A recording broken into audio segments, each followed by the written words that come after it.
Buckle up first for a high-speed ride into the future with the man who leaped from the safety of Web 2 into the electrifying unknown of Web 3. He's not just a visionary, he's a revolution on four legs, a trailblazer in the terra incognita of tech. He's so good at Dump Date Mary, I've heard him being recruited by Tinder, Grindr, and Christian Mingle in that order. Representing the cutting-edge ETH Lizards and Lizard Labs, this digital dynamo is rewriting the rules of gaming infrastructure. He's got the insight of a seer and the daring of a pioneer. Welcome back to the panel, the champion of choice, the CEO. It's Animositas. Yo, glad to be back, friends. So when I got back to my apartment after Gamescom, there was a letter from a really nice man named Gary waiting for me. Do any of you know who Wells is? I need to figure out what this is in relation to. But if anyone can let me know in DMs, that'd be great. Other than that, I'm glad to be back with you guys on stage again. Let's get to Gamified. Dude, I completely forgot. Thank you for the reminder. We are going to talk about that briefly, but obviously it just happened this morning. So, Lems, if you can add that somewhere in the docket, we are going to briefly touch on that. I just want to get people's kind of gut reactions to it. I know this is like the 8th one that a major company has received, so probably don't have to dive in it too much, but I do think it's interesting and important and obviously very topical. Up next, this gamer has gone from godlike with giants like Jagex, King Mobile, Miniclip, and Rovio, but he's not just resting on his laurels. He's answering the call of the void with a plunge into pure bullet hell bliss. His latest hit is sending iOS and Android players into a frenzy of fun. It's the bullet hell hero, the virtuoso of the void. From Call of the Void, it's Matthew Buxton.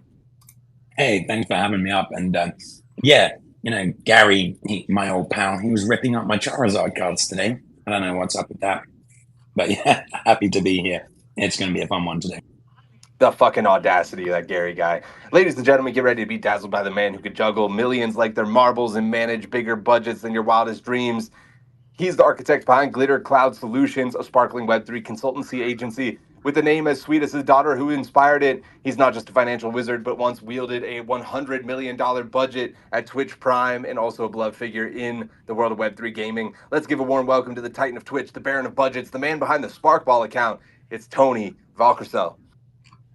Yo, what's up, guys? Stoked to be here. Sam, love to be on another Gamified, and excited to dive into some of the craziness this week.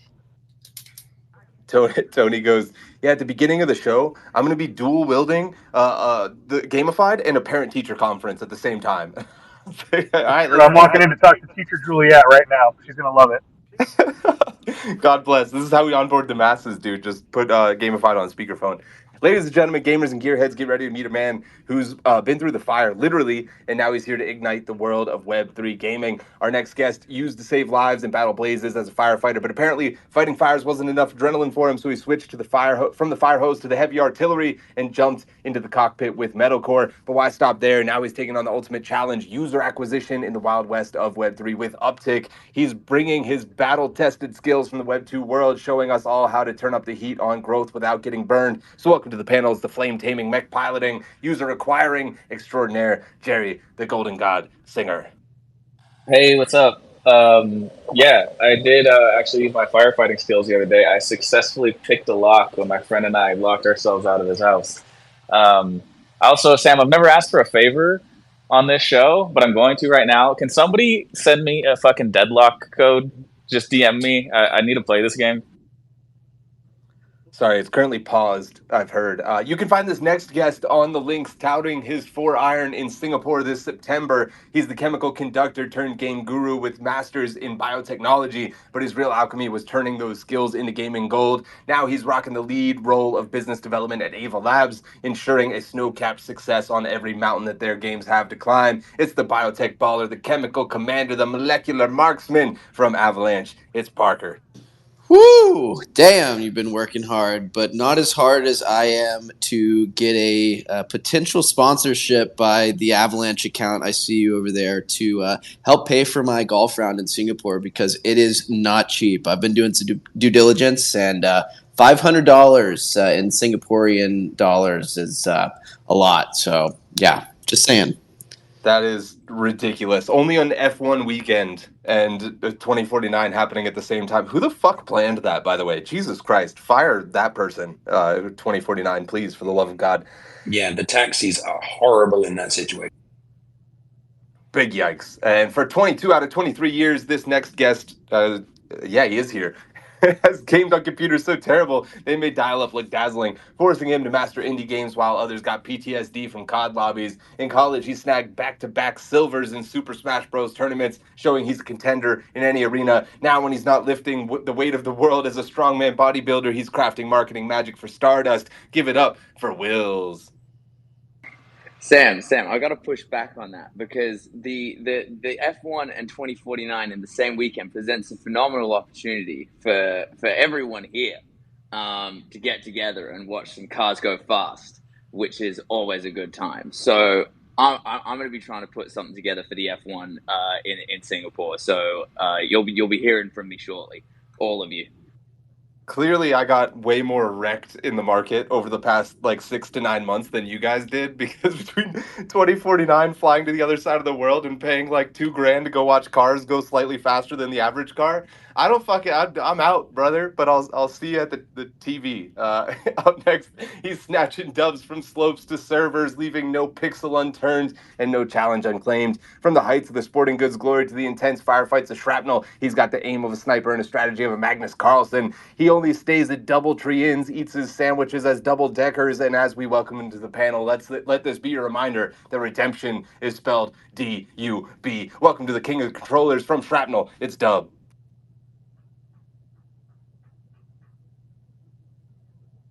Wow.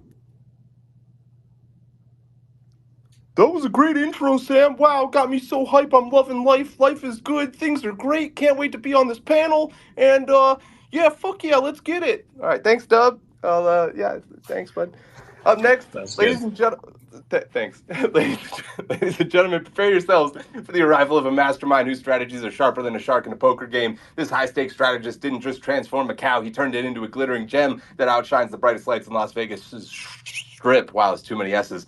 But casinos is just the tip of the iceberg. From outmaneuvering the marketplace with Alibaba to leading the charge with Team Liquid, he's played every hand perfectly. And now, as if he hadn't dominated enough already, he's diving in headfirst into his next daring adventure with my angry Yakuza girlfriend. Get ready to meet the maestro who marries style with substance, the connoisseur of commerce, the titan of taboo, the founder who cannot be bought. It's Sinjin.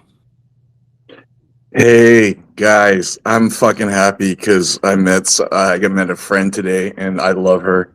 And I'll tell you a fucking boomer Gen X story why F1 is so fucking important. Like 20 years ago, I'm there and I'm a fucking lowly analyst for a consulting firm. Anyways, I'm talking about like I'm at this party, F1 party, and I'm talking to this guy, young dude, and we start talking about telcos, and he's like talking like, yeah, well, that contract should have gone through, but you know, we could have bought this, or we could have bought that, and he's like using we. I'm like, yeah, are you in telco too? Yeah, he's like, yeah, my family owns a telco in Indonesia, so that's the fucking reason why F1 is right after Token 2049. So, and if you guys feel poor, you can hang out with me. I'll make you feel less poor. That whole thing was bizarre, but I sort of enjoyed it. Up next, he began his career as a professional gamer, competing in the highly competitive StarCraft Brood War scene, a man after my own heart, which laid the foundation for managing one of Axie's largest guilds, overseeing a community of over 14,000 players. Before fully immersing himself in blockchain gaming, he also had a distinguished career in medicine, serving as a practicing pediatrician or pediatric surgeon. Since 2017, he's been at the forefront of the NFT gaming space, leveraging his background from Blackpool Finance, a pioneering quantitative hedge fund specializing in NFT gaming assets. Shout out. Now he operates as the founder of SOULBOUND, a questing and streaming platform looking to reward gamers, streamers, and blockchain enthusiasts alike. From SOULBOUND, welcome to the panel for the first time ever. It's Anthony Ian, aka AI. Thanks for that intro, Sam. Cheers for hosting. Really glad you like the stickers. Thanks for us on the space. Great to be here. Big love to all the rest of the speakers. Very familiar faces in the space. I see Sam, Sparkball, Matthew, Call Lavoy. I see you, Dub, and Shrapnel. Great to be here, guys. Also, shout out to my co-founder, Casey, who's in the audience under the name Starfucker. I love you, Tony, and fuck you, Sam. I got disconnected by Elon, and I returned to the heaviest roast I've ever freaking heard, man. If anyone wants to add me on Steam, I'll get you into Deadlock. We're all friends here. Like, let's have a good time. Damn, Dove really made me feel bad about myself. Nobody else can do that, but Dove hit me where it hurts.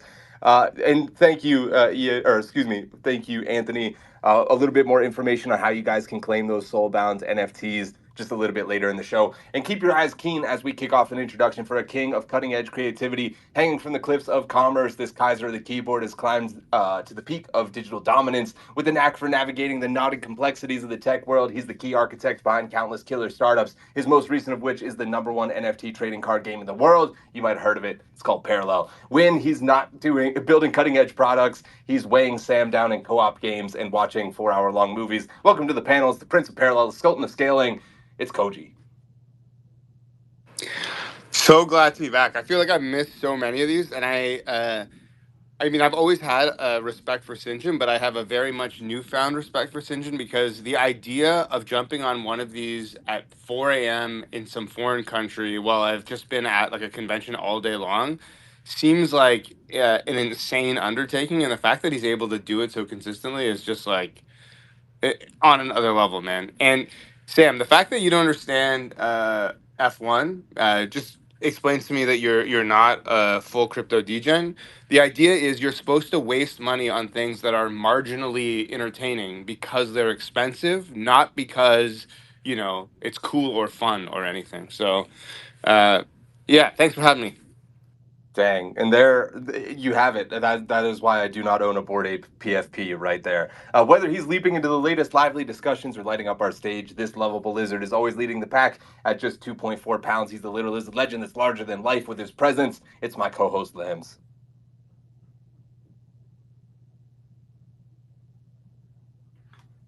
It's my co-host, Lems. Oh, Lems, he's not even on the panel. All right, I don't know what the fuck we're doing today, boys.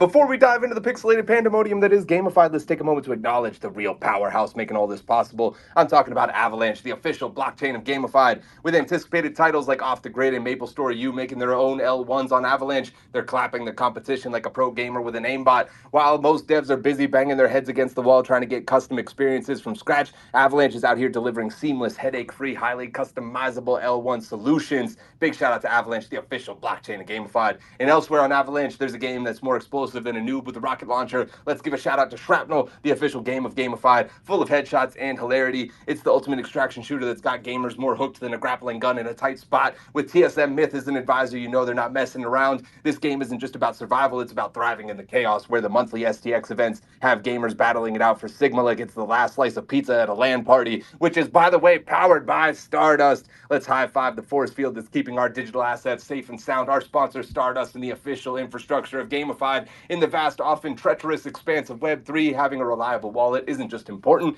it's mission critical. Stardust is the all-in-one solution that acts like your personal shield generator, safeguarding your users' assets. Stardust doesn't just help you secure your cargo, it makes onboarding smoother than a hyperspace jump, ensuring you can navigate the Web3 galaxy without a hitch. In a universe where security breaches can feel like asteroid impact, Stardust is the dependable co-pilot you need. With your assets locked down and secure, it's time to hit the thrusters and dive into today's adventure. By the way, those amazing soulbound SBTs, if you want to grab them, I'm going to post something up. We'll pin it in just a second. We're jumping in with Gamescom debrief. Who won Gamescom? What game won? A few panelists were at Gamescom last week, and we wanted to get a little debrief on what we saw there. Shout out to some of the Web3 games who were representing. We had Bornless, Pixelmon, Wilder World, Parallel, to name a few. I've got a couple of questions here. First off, how was the reception of Web3 games at the conference, where it was dominated by traditional gamers? And pick a game that stuck out and won the entire event to you. Those who weren't at the conference can still answer if they want to. We saw a ton of content on the timeline. Just please, for the love of God, nobody say dimensionals. Fuck. All right, Koji, over to you.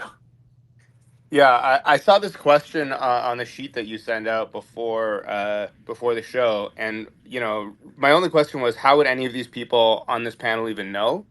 Because none of you motherfuckers were there. So maybe next year, I guess. Instead, you're all going to Token 2049, which I'm sure will revolve around gaming. But as far as who won.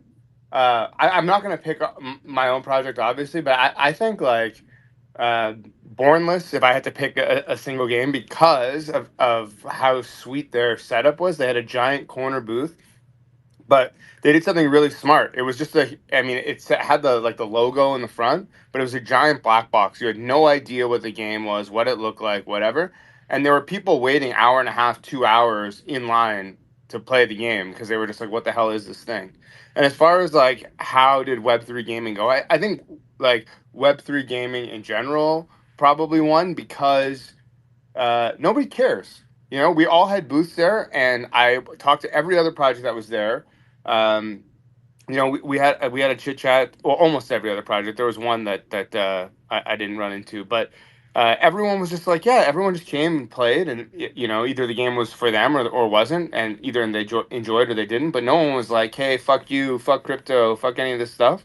It was just like, cool. And you know, I'll give you an example from the parallel booth. We had a guy who played our game, stayed at the booth for like 2 hours, played like several matches, then went home, downloaded the game, played all night, came back with like a 5-page report on like, here is all the shit that I like and I don't like.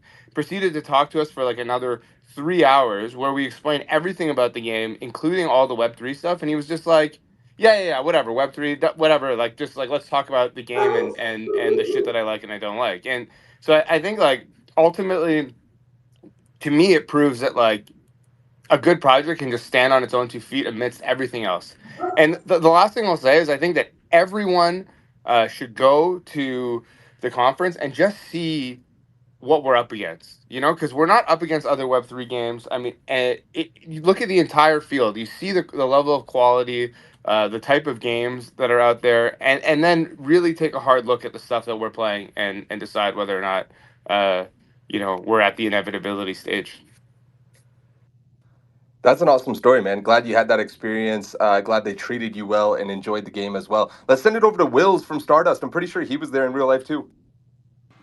Yeah, no, I'll have to second a lot of what Koji said. I think it was a win for Web3 because I think people get tired of hating on things, and gamers get bored if they get anything. So I feel like the people have gotten the everyone hating on NFTs has started to die down. People have started to see us around enough, chat to us. You know, the projects that are around now are the ones that we want people talking to, which is exciting. The projects like Parallel, like the Bournless, like Pixelmon. So from a Web3 perspective, it finally feels like we're starting to approach that threshold of Web3 gaming just becoming a facet of gaming generally, which is really exciting. I didn't get a chance to check out the Bournless booth, though I am a huge fan of that team, because I don't get drawn in by the big black box. I was chatting with Coop, I think, about that. A lot of people like the big black box, the mystery around it, you know, waiting in line. I don't like that. I want to see the game. I went around, I took a picture with a Space Marine. That was like the highlight of my thing. That took me 8 seconds. But on the Web3 side of things, the winner that I would pick is probably Pixelmon, because they had an open booth. And I was actually chatting with some of those guys. They had like a pub tavern thing going on, and they would have cosplayers coming up and taking photos in the tavern because it's a medieval setting. So they ended up getting like a bunch of, you know, push and, you know, free marketing from that, just because of the theme of their booth, which I thought was really interesting. And, you know, as Koji said, you know, seeing what we're up against and the quality of game, the quality of booth, it's daunting but invigorating, because it pushes us to become more and more a part of gaming generally, and stop, you know, isolating ourselves in these little echo chambers, and get into conversations about what's wrong with gaming as a whole and how can we fix gaming as a whole, as opposed to just Web3, which I think is really exciting conversations to start having. Dude, how can you not love the mystery? This guy clearly wasn't alive when the Matrix was being marketed, because that black box is everything. Yeah, do you ever even open Pokemon card packs, brother? Have you even touched Magic the Gathering, Wills? Dare you? Let's send it over to Parker, who I know was there too. First off, take offense to Koji calling out the whole stage for not being there. I thought that steak dinner was special, but noted for next year. Wills, I share the same opinion as you. Maybe it's from my closeness to the Zoomer era, but like, we're short attention span. We don't want to wait in these 30-minute lines. Like, I want to see what's going on. I also respect the production quality and value that some of these teams put up, but yeah, waiting in the 2-hour lines for a 30-minute activation just isn't it for me. But I do respect the people who have that sort of patience. But it just falls out of my realm of attention span. As for who I think won, if you saw this big fucking green tractor for Farming Simulator, you would be just completely overwhelmed. And I am going to download the game and at least ride around in that tractor that was shown. I think in general, besides just a specific game title who won, I think everybody who showed up from just the Web3 and just indie world who's taking shots on goal, I think it was just super fucking humbling to see not only how many games are being developed that are just phenomenally like well done, but seeing how many of them aren't in Web3 and realizing like, holy shit, all these games that if they just said, hey, we're going to put these assets on chain would make a lot of the people within this industry just, water at the mouth. And so it's very humbling to see. We've got a long way to go as far as shots on goal, but I will say the teams that were there, Parallel, Pixelmon, Bornless, like these teams that were there and showing like, hey, this is the quality of games that we're bringing to market. These teams are winning because they're there, they're getting experience, and next year they're going to be able to show up and be even more successful in how they showcase themselves. So I think anybody that showed up and just put a shot on goal for the Web3 chalkboard, I think is going to be a killer success for us as an industry. So thanks for you guys for working hard. And Koji was there on the booth floor for hours on end, just selling his game dream and vision, and I respect the shit out of that. Yeah, Koji's a real booth babe. He's a booth babe. He kills it. Yeah, it's really for his personality type, you would think, man, he would probably rather drag himself through broken glass than actually stand at a booth for 10 hours a day. But he does great whenever he's there. Who he knows? loves that shit, dude. It's just a persona. It's absolutely not true. I definitely don't love it. What I do love is you guys, Coop, as well. Coop and Park make it tolerable. I like hanging out with people that I like hanging out with, and I was happy that some of them were there. But yeah, no, the booth is like I love talking to people, and it reinvigorates. Like when people obviously like your project, it keeps you going. But my social battery is like half empty at all times, so it's just not great. All right, whenever you say booth babe, that's going to be in every single intro for the rest of your life. Matthew Buxton, over to you. Well, I mean, I didn't actually buy a ticket to Gamescom, even though I was there, so I had to sneak in under the auspices of being Janine from Your with my co-founder and bumped into Gaspode and a few other people. I think the one thing that it does show about Web3 games versus Web2 games is we have to spend too damn much money on putting the Web3 in the Web3 game part, because if we didn't have to do that, we would probably have more time to make more games. But it's really good. I mean, the fact that we're actually up there standing there, and it's probably the cheapest UA that a lot of you guys have done. I mean, considering how much it costs in Web3 to get people in, actually having a gigantic, massive booth and people coming up and playing the games is probably one of the better UA strats, because, I mean, everything else is painfully expensive. The side events were lit, met so many good people, and it was really interesting to see the amount of chains trying to get intermixed with Web2 properties as well. So I think all in all, it was a massive win. Everyone I spoke to who was in and around the events and the side events was saying that, it's there's actually a lot of hope out there. There's a lot of interesting stuff, and of course, it's always good to meet an Australian and shout about NFTs in a outside environment. All right, let's send it to Annie. Then we're going to give Dub the last word so we can move on from this one. All right, friends, I've got the good, the bad, and the ugly from Gamescom. Okay, the good, there were more Web3 people there for gaming at Gamescom, an actual gaming convention, than at Consensus and BTC Nashville combined. Come at me, bro. This is a good sign for the industry. We see more people there for the games than we do for the Web3 components. Huge win for the industry.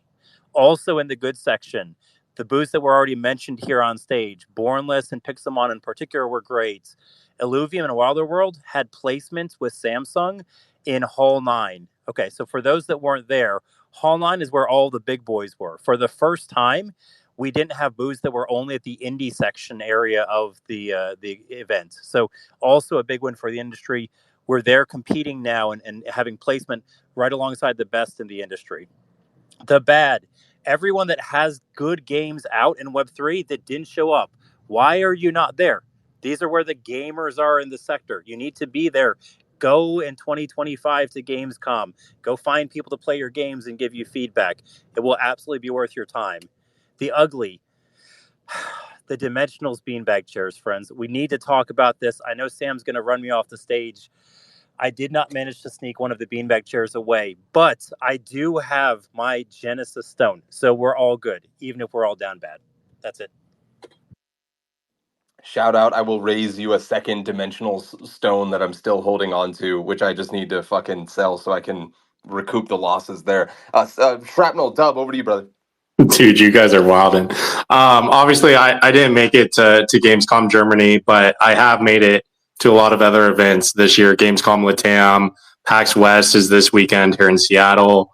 PAX East is another one. There's a wide world of Web2 game conferences where these companies are showing up with great exhibits, just like what I saw out of Gamescom Germany. So if you can't make it to that one, just look around you because there's bound to be something pretty close to you. And it's really fascinating how well the selfie stations really do work. I can think of every single conference that I've been to, and I define it by the selfie station that I went to. There's a time when I was a Tekken fighter. There's a time when I was a samurai. Like that, it's really a great experience. And if you can make that happen, I'm looking at you, Koji. You should probably dive into that, especially if you're building lore and trying to infuse cosplayers into your community. Dub judging conferences by their selfie station has to be one of the most dub things I've ever heard in my entire life. That is a wild statement. Let's move on. We're gonna do a quick fire about OpenSea and the Wells notice that they received, and then we're right back into Web3 gaming. CEO and founder of OpenSea, Devin Finzer, dropped a post a few hours ago about the SEC's latest target. "Quote unquote, OpenSea has received a Wells notice from the SEC threatening to sue us because they believe NFTs on our platforms are securities. We're shocked the SEC would make such a sweeping move against creators and artists, but we're ready to stand up and fight." This is pretty fresh news, so we're gonna, keep it pretty tight here. But I'm curious if anyone wants to raise their hand and make a comment about this. Personally, I just kind of felt like, am I crazy, or did the Beacon did the Beacon cause this by literally making their NFTs token vouchers? Sinjin, over to you, buddy.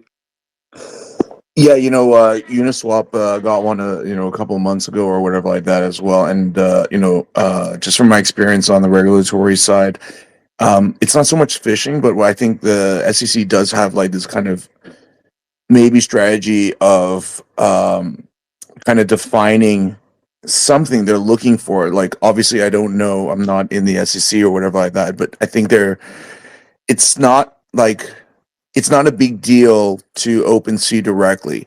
I think it's something more so whether it's political or whether or not they're trying to formulate a strategy by just throwing out what they can get out and then getting feedback and information on what's kind of going on in the industry. So, but I want to say, yeah, I'm not sussed about it in terms for like OpenSea and for Uniswap.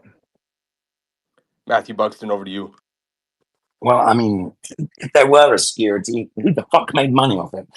There's absolutely no expectation of value on any NFT that's ever been listed on OpenSea, especially if it came from them or was generated on that platform.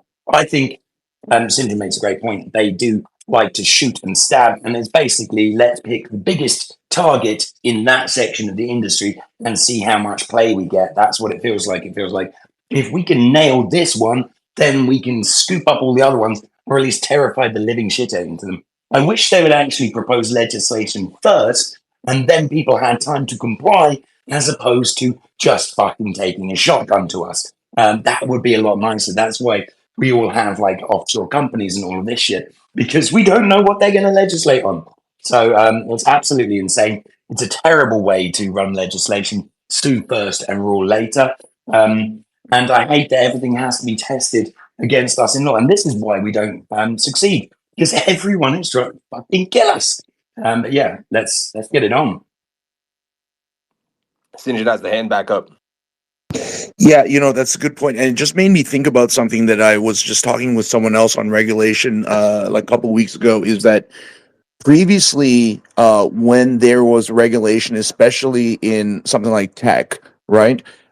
There was enough of a kind of time lapse where um, even in like new tech, whether it's the internet or a new industry, it doesn't move so quickly, and so the government um, has time to kind of figure things out. And a lot of times, even back, 20 years ago, people would be like, when is this kind of thing going to come out, like some regulation? And so the industries would self regulate. So they, you always see like the association of, whatever dildo makers or whatever like this, right? Just thinking of Jerry here. Don't flame me, Sam. Sam's on a fucking heater today. I'm getting a little scared. He's been learning too much from me or whatever. So they would actually create an association first that would self-regulate before the government would come in to show there's a level of compliance here. I think the issue is with the SEC and stuff like that, they've never been equipped to deal with having to create regulations so quickly, because the amount of public exposure the secondary market has through cryptocurrencies is in some ways forcing their hand, and they don't have a playbook for this. And I'm saying this as a former government agent for Korea and stuff like that, and just being in the regulatory space previously. That's my read on it. So it's really interesting. I mean, if you take it from the government's point of view, right? They just don't have enough time like to make regulation that they used to have, and then the playbook is just fucking out the window. Lens, I see you with the hand up. Send it over to you. Then we're going to move on from this. GM, I made it. I felt like I can't turn the mic on without saying GM before I get started. Yeah, like Sinjin hit it. Like, this is just also learning about dildos was not something I thought I was going to get on Gamified today, and kind of threw me off. But anyway, yeah, like regulation by enforcement has been the SEC's classic way to go, and it's not really, they don't have a good track record so far. And so I'm thinking this will end up like the rest of them and just fall by the wayside.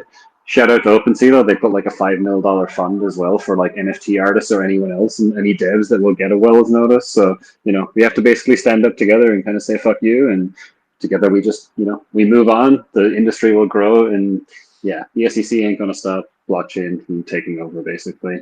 It's inevitable.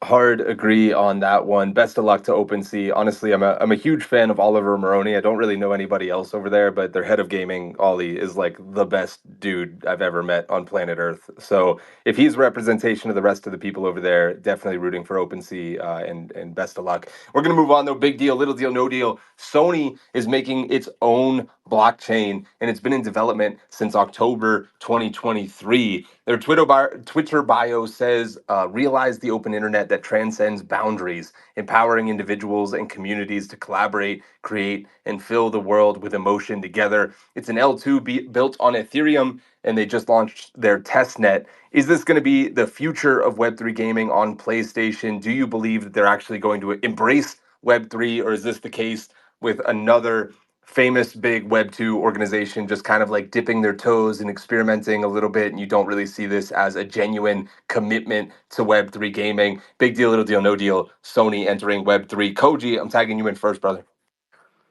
I'm going to tentatively say big deal, mainly because unlike the other sort of entrants that we've seen from other game companies in the past, they don't seem to be hiding it too much. In fact, they seem to be embracing it. I think maybe we've gotten to an era where like nobody really gives a shit anymore, which is where we want to be, I think. So that's good. And I also just think that like the difference between them and some of the other companies, this is kind of a silly thing to say, but they're Japanese, and Japanese people, they got like a different set of rules down there. They don't really give a fuck about too much about what people think in that way. So yeah, I'm excited. Whether or not it's like the future of Web3 gaming or whatever, I mean that remains to be seen. But the fact that like companies now are seemingly less afraid of entering in this space and experimenting is good. I just hope that we're able to beat them to the punch so that they don't eat our lunch. Yeah, fair take there. I'm also curious to hear from any of the panelists if you had to pick a Sony IP that you think they're actually going to bring to blockchain, what it might be, Twisted Metal would be my pick. I think it's like low enough on the totem pole that it isn't a huge risk. Their Peacock series that they put on fucking was terrible, so they're probably just like, ah, yeah, if we can get something out of it, whatever. Dub from Shrapnel, over to you. Dude, and the consumers of Twisted Metal are like the right client base. But I think this is a huge win, big win overall. For like a lot of reasons, though, everything we covered in Simplified was brilliant. I loved a lot of Omar from G3's takes about how PlayStation, on top of all this, is already testing NFT ideas in their ecosystem with limited digital collectibles that are basically NFTs without being on chain at the moment and acted in the same sort of way. So, like, I really look at this as PlayStation diving in a very smart way, and in a way that it allows for games like ourselves to still enter the PlayStation ecosystem and be put in front of their fans, even though we may not have NFTs directly on their chain and whatnot. So really glad to see it. And overall, I think it's great for the industry. Yeah, great take, Dub. Andy in the comments as well says it's a big, little deal. He says big deal they're doing it, little deal due to how it's being done as an L2. Interesting. If you want to expand on that, Andy, curious to hear what exactly about it being an L2 makes you less bullish. Mr. Matthew Buxton, over to you, bro. So I was massively bullish when I first heard this news, and then I was sort of like retraced my steps a little bit and thought, when you remember when there was like that artifact thing with Nike and all the rest of it, you remember they didn't give them Jordans, and that was the thing. They didn't give them the premier brand. They only gave them the lower on the totem pole thing. And I think what Sam's saying is right. It's but for me, it's not about the IP. It's about, do they connect Sony Music to it? Do they actually put it in PlayStation? Because if PlayStation 6 is a crypto powered or crypto inspired console, I think it's a massive deal, because if they put all of their little PlayStation points and all of that shit on chain, I think then we're going to have a really good time in the industry. They're already doing the Spark grant. I looked into it. They've got an incubator open for DeFi projects, for game projects, for all sorts of different things. They've got a bunch of incubation opening very soon on that. They've opened a Discord. They seem to be doing things in the right way. My worry is, are they really Sony, or are they just something Sony-like in disguise? And maybe they actually had to call it Sonium, so they're fully embracing it. I just want to see how this actually connects to the real Sony ecosystem. Yeah, I have one more piece of sort of like shading or context to add to this as well. I haven't heard anybody talk about this, but in their filing for creating Sony Blockchain Works, or whatever this new organization is that is called, they literally say like how much money they allocated to it whenever it's spun up in October 2023.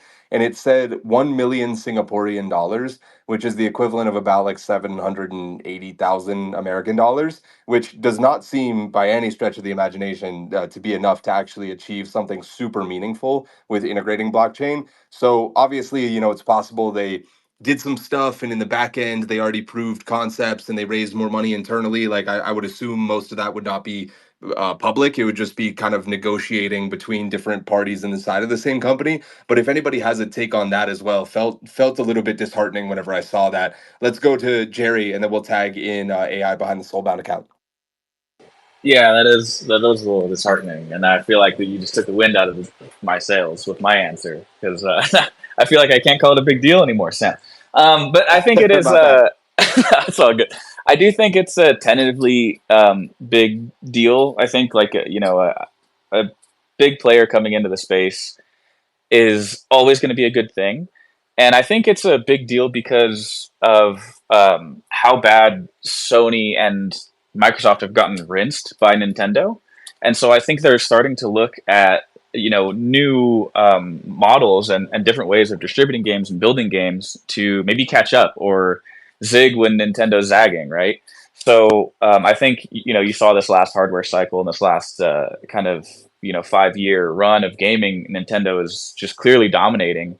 And so I think, yeah, it's always a good thing when these companies start to look at new models and just new channels. I don't think we get like a big IP, unfortunately. I think it's going to be kind of like maybe spin-off or, indie studios that Sony as a unit goes and supports and says like, hey, here's, go run with this little playground we've built for you over here. As far as IPs I would like to see, the most Web3 thing of all time would be us getting Twisted Metal, and it's like the TV version of it. It's like that level of effort put in. But I think the one that would be like the most attractive would be Gran Turismo, because you want the car nerds in on things. They spend a lot of money. Jonah in the audience says, I don't think Sony thing is a big deal at all. We're going to bring him up in just a second. No ACLs. Oh, sorry. Replying to something else. Dave Schick says, as long as Sony has the ability to be cross-chain or self-custodied, if they're closed ecosystems, that could be rather difficult. Interesting context there. AI from Soulbound tagging you in, man. Big deal, little deal, or no deal. Sony implementing their own L2. Oh, I'm going to play it safe and go with a medium deal. So, look, Sony entering the blockchain space does mark a significant shift. It's a big player. Any big player coming into the space is a good thing. But I look at how far the needle actually moved when Ubisoft and Squeenix, came in with their Web3 projects. If successful, it could legitimize blockchain gaming on a more mainstream level, make it less of a sort of dirty little secret in the public's eyes, could lead to wider adoption. But, I've always said that for mass adoption, it's going to take the tech moving to the background and making it more accessible for the average Joe. But that tends to mean that it's not going to be a self-custody via custodial wallet. Sign up now, get your PlayStation bucks through the PlayStation wallet, pay with your credit card. It's just not the worst thing. It's better than nothing. But I think it's probably going to be more of an outlet for perhaps indie games or existing Web3 games, like, off the grid is moving to console. As an alternative to like Steam or direct download. If I was to pick a Sony IP, gosh, I'd go with like Little Big Planet or something that's really low risk. Like you said, if it gets publicly slammed, it's not an issue, but somewhere where you can have nice swappable skins and things you can earn and trade. But yeah, thoughts on that? Yeah, it's an interesting one. I liked Jerry's of Gran Turismo too, because the cars, and you can do so many parts in the cars and stuff. It kind of, I could see it. Let's go to Park from AVAX, and then we're gonna tag in Tony for Sparkball. Oh boy, I am on the line of it's a big headline and a huge win for the Optimism team, and like non-biased take. I think that's a great thing for them to kind of get some wind in their sails. From an industry perspective, I am on the fence of it being a little deal, mainly because the tech stack, and this is like a little more like I guess technical for people who might not be familiar with the team behind this actual Sony and blockchain. This is actually, I believe, their second or third shot on goal. They were formerly called Astar, L1. Essentially, they weren't having success on their layer one. Let it be like either from like not having enough users or just not being completely comfortable with the infrastructure. But yeah, I just think that if a huge player like Sony is going to enter into the space and work with these infrastructure partners, to me, it feels like they would be making the best technical decisions versus, teams that are in the space going protocol to protocol, hoping they can get an infrastructure integration grant so that they can get by and get enough funding to be successful. I think that's for teams that may be smaller in size and are looking to really scale up. But like transparently from my seat at like an L1 blockchain perspective, these large enterprises are making technical decisions and not decisions based off of like financial grants and support. And so I do think that it's not necessarily the Sony, what I would call Sony group is like fully on board. But TBD, I'd be interested to see them actually do like a full blog and write up on what their involvement is. So it's a little deal until I see some sort of actual on-chain success or KPIs that they can point towards. It must be a big deal because clearly these fuckers understand that Web3 is all about speculation because we have no information whatsoever. Let's go to Tony behind the Sparkball account. Yeah, I tend to lean on it being more of a big deal than not, and the reason for that is because of actually one of the things that Park just said. This isn't their first shot on goal, and they're a giant, huge public company and have decided to continue to pursue this. And Sony is, to my knowledge, and someone tell me to eat shit here if I'm wrong, but to to my knowledge, Sony is the only major corporation that has really continued to lean in and try to solve game streaming. Whether or not they've been successful is up for argument. But I use that as a proof point or an example because they do seem to have a dedication to new technology or new frontiers relative to the rest of their competitors in the space. And so I think we can observe them in real time, investing time and money to really make this a viable part of their really huge business with lots of customers. And so through that lens, I think it's a big deal that they're continuing to try to figure it out. I tend to agree that from a is this going to work perspective, that it probably is like a little deal from an impact perspective. But I'm interested to see how they continue to learn and iterate with their infinite money glitch. Great take, Tony. All right, let's tag in Will's behind the Stardust account. Then we're going to Sinjin, and then Jonah is going to speak his piece on why he thinks it's not a big deal at all. Yeah, I'm going to lean into the fact that it's called Sonium, which I just think is hilarious because it's hopium for us here in Web3. It's that sweet, sweet hopium that we're sucking on, and like it's a deal. It's a little deal. I think someone said medium deal. I think it's somewhere around there. It's another step in the right direction. But I think that with all of these kind of announcements, we were chatting about it with the tweet from the Fortnite guy.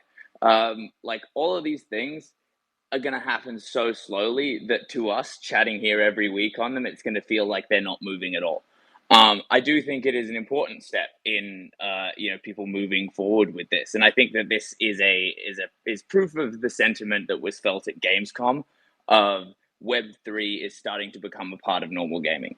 People have accepted it, even if the budgets are smaller and the press isn't as big. It's there and it's a part of it, and getting into that sort of core ecosystem with the Sonys and whether it be the Microsofts or Nintendos that they're competing with is a huge deal. Whether this is going to be the straw that breaks the camel's back remains to be seen. But yeah, so I'm going to stick with little deal on that. And for the game that they're going to put on it, Final Fantasy for sure. There are like 116 Final Fantasy games, and the people that play those games will eat anything that Sony gives them.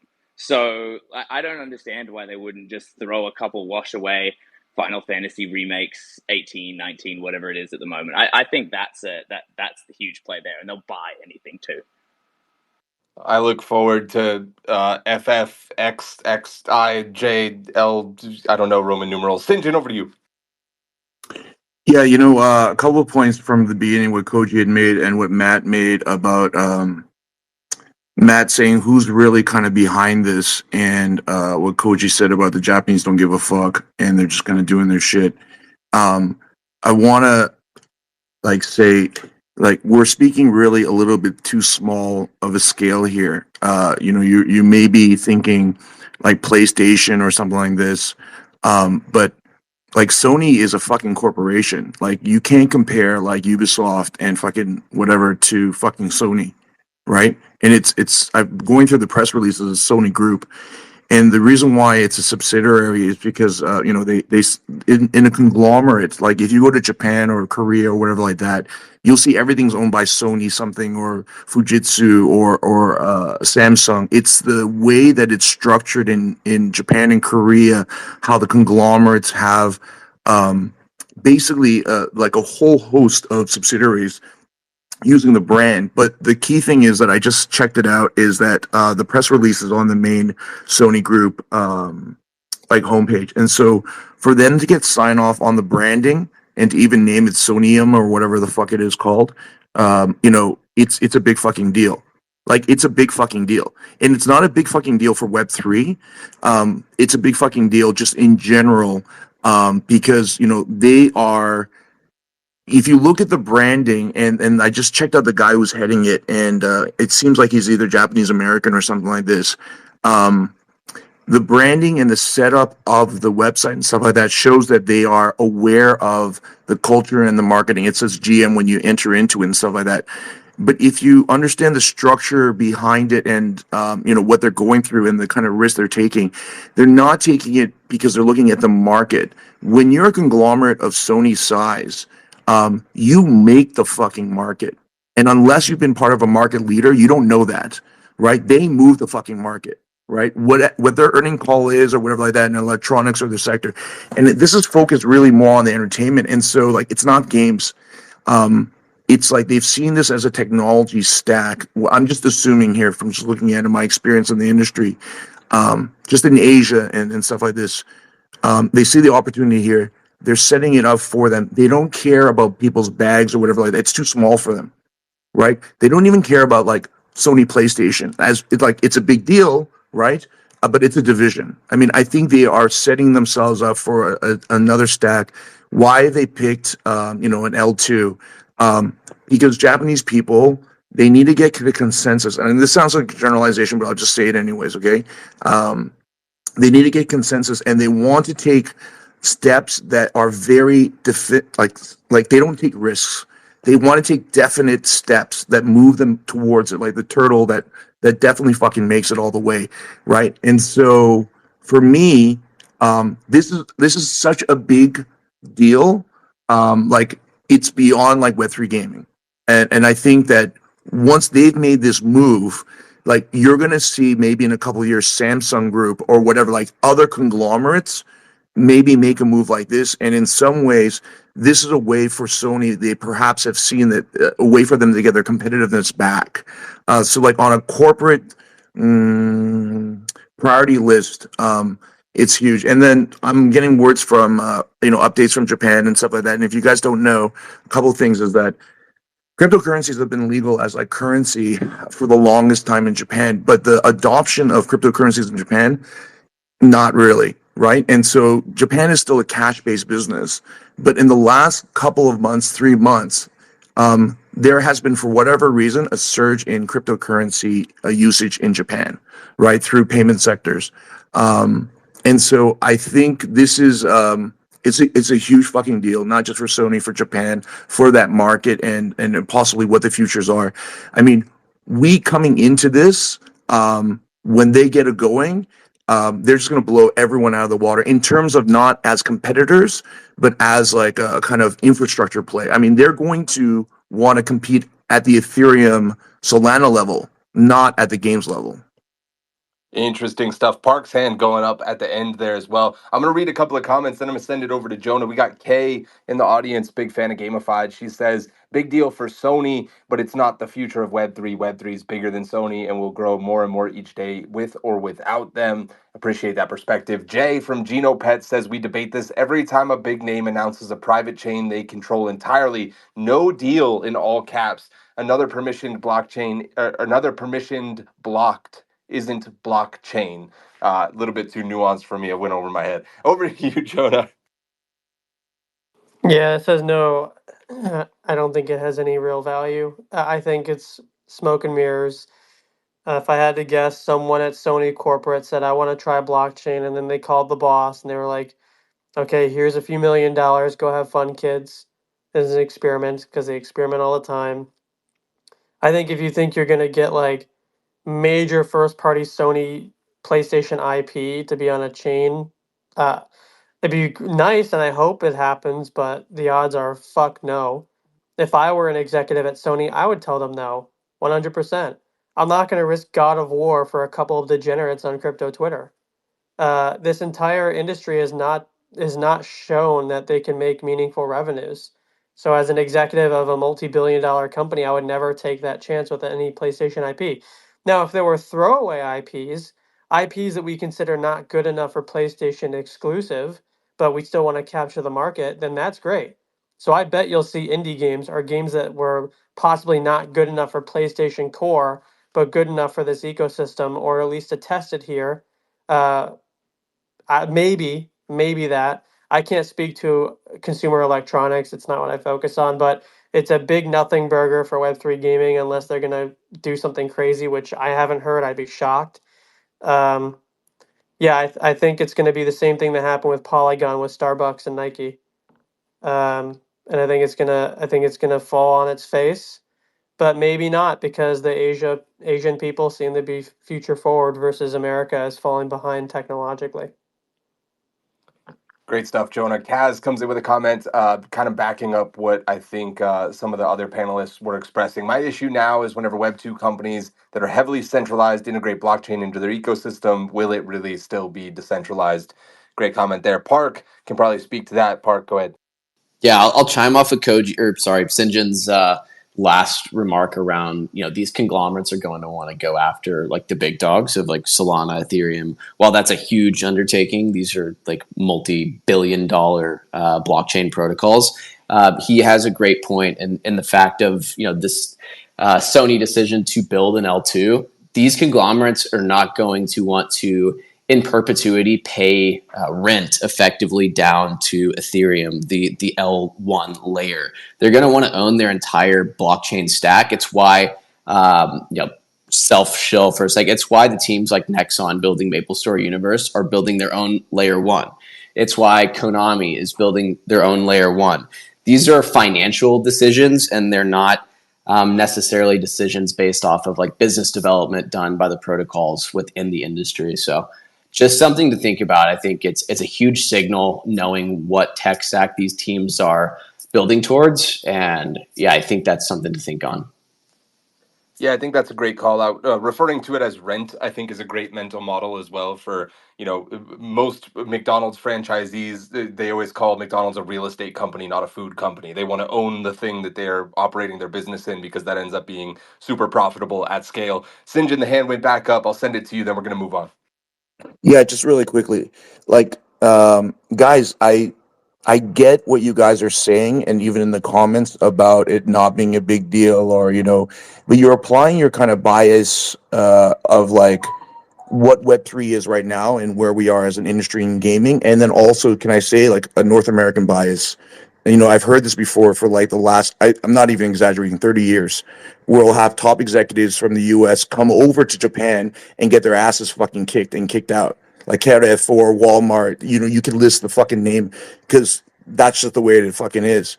And so I just like want to just call out that bias for a second here. It's not what you guys think it is, because it's on a different context. I don't know what that context is. I'm not in Sony. I don't have any special thing in it. But from my experience, I'm just going to say that it's a big deal, not maybe to us. And I agree with that. And it's not going to be permission or whatever like that. But in terms of what they're doing as a corporation and on that level, it's a big deal. Great stuff, Sinjin. I don't think so. I have no idea, just like you don't. But my guess is Yeah, Jonah, it's a little different here, man. It's a little different someone here, at man. Sony said, "Hey, No, we'd it's like to not. try They a don't take these. blockchain," and then they got a Look, budget to okay. go try and do it. No. See, that's your bias. That's your American bias. And I'm going to leave it this, because, like, if they, as a Japanese company, go and put the PR on the main group thing, and the reason why the minimum capital, that would have been the reason why, Sam, they registered the company like that in Singapore.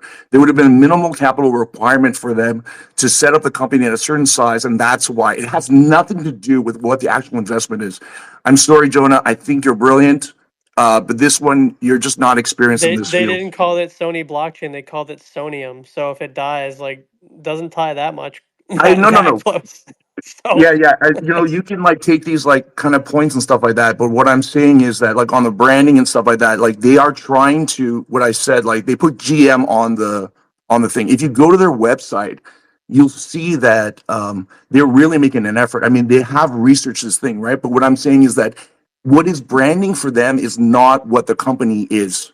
Like, what they're positioning to the consumer facing is not what the corporation, what's going behind. It's not one and the same. It may be in American companies where it's like less depth, but the complexity of the structure here, the decisions that they make, like in this, and to put it on the main website, it's a big deal on that respect.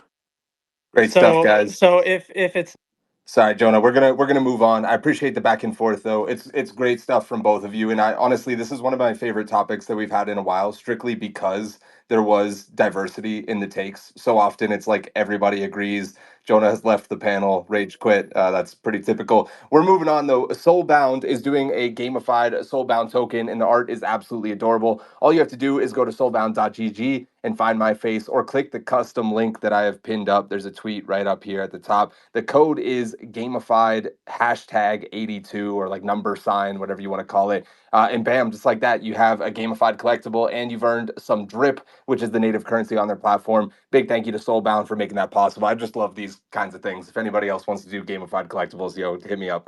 I think it's super cool. Anyway, all right, folks, it's halftime here on Gamified, which means it's time to shout out the blockchain MVP, keeping this show at full throttle. Avalanche, the official blockchain of Gamified. There's a nostalgia-packed household name en route to release called MapleStory, ready to carve out its place in Web3 gaming history. And speaking of big waves, mark your calendars for October 16th when Avalanche takes over Buenos Aires for their summit. I'm going to be there. If you thought blockchain events were all code and no charisma, Avalanche is here to flip the script. So whether you're a dev or a gamer or a VC, I'll see ya in Argentina. As we continue blasting through the topics, let's take a moment to recognize Shrapnel, the extraction shooter that's shaking up the gaming world like a frag grenade in a crowded room, and the official game of Gamified. Every month, gamers swarm to STX events to snag Sigma, and when you're not busy extracting, why not dive into their comic books or join the lunatics on Discord? Shrapnel is handing out side quests that are actually fun, and they're doing it on none other than Starbase. Huge thank you to Shrapnel for being the official game of Gamified. And as we reach the midway point of our galactic mission, it's time to highlight an essential part of your gaming arsenal, Starbase, the questing platform for Stardust that's revolutionizing how you earn in the Web3 universe.